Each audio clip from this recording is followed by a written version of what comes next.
গহীন বনের রহস্য। আমার নাম রাহুল।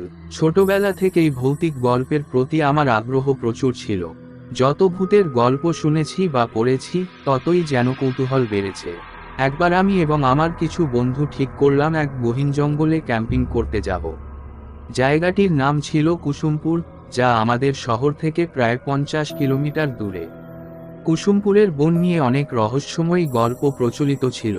কেউ কেউ বলতো বনের গভীরে গেলে কিছু অদ্ভুত আওয়াজ শোনা যায় এবং রাতে নাকি সেখানে ভূতের আনাগোনা আছে। আমরা 5 বন্ধু মিলে জঙ্গলে যাওয়ার পরিকল্পনা করলাম।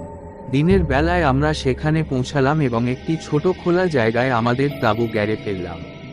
চারদিকে ঘন গাছপালা, পাখিদের ডাক আর একটি নিস্তব্ধ পরিবেশ ছিল। সন্ধ্যার পরেই যেন জঙ্গলের পরিবেশটা বদলে গেল। হঠাৎ অদ্ভুত এক নীরবতা চারিদিকে নেমে এলো। পাখিদের ডাক থেমে গেল, এমনকি গাছের পাতাগুলো আর নড়ছিল না। সেই মুহূর্তে আমার মনের মধ্যে একটা অদ্ভুত ভয় কাজ করতে শুরু করলো, যদিও কাউকে সেটা প্রকাশ করিনি। রাত গড়াতেই শুরু হলো সত্যিকারের ভয়ের গল্প। আমরা আগুন জ্বালিয়ে চারপাশে বসে গল্প করছিলাম।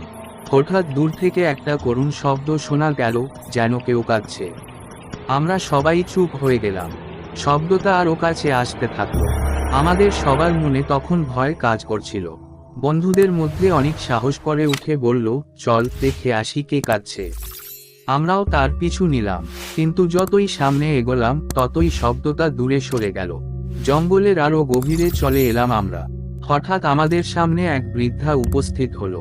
তার পোশাক আশাক ছিল ছেঁড়া আর চোখগুলো অস্বাভাবিক লাল। সে কাঁপা কণ্ঠে বলল, তোমরা এখানে কেন এসেছো? তাড়াতাড়ি ফিরে যাও, এই বনে বেঁচে থাকার উপায় নেই। আমরা ভয়ে এক মুহূর্তের জন্য স্তব্ধ হয়ে গেলাম। হঠাৎ করে বৃদ্ধা অদৃশ্য হয়ে গেল। ভয়ে দৌড়াতে শুরু করলাম তাঁবুর দিকে। কিন্তু যখন তাঁবুর কাছে পৌঁছালাম, দেখলাম সেখানে আমাদের তাঁবুগুলো নেই, যেন তারা কখনো ছিলই না। আমরা কোথায় আছি বুঝতে পারছিলাম না। পথ হারিয়ে ফেলেছি। আর চারপাশে তখনও সেই করুণ কান্নার শব্দ শোনা যাচ্ছিল। আমরা কোনোমতে সারা রাত জঙ্গলে ঘুরে ভোরের দিকে পথ খুঁজে পেলাম। বনের বাইরে এসে যখন স্থানীয় লোকদের সব বললাম, তারা আমাদের জানালো এই বনে বহু বছর আগে এক বৃদ্ধা এবং তার পরিবার খুন হয়েছিল। তারপর থেকে এই বনে যারা আসে, তাদের ভূতের সম্মুখীন হতে হয়। আমরা সবাই সে কথা শুনে শিউরে উঠলাম। তারপর থেকে আর কখনো কোনো জঙ্গলে ক্যাম্পিং করার সাহস হয়নি আমাদের।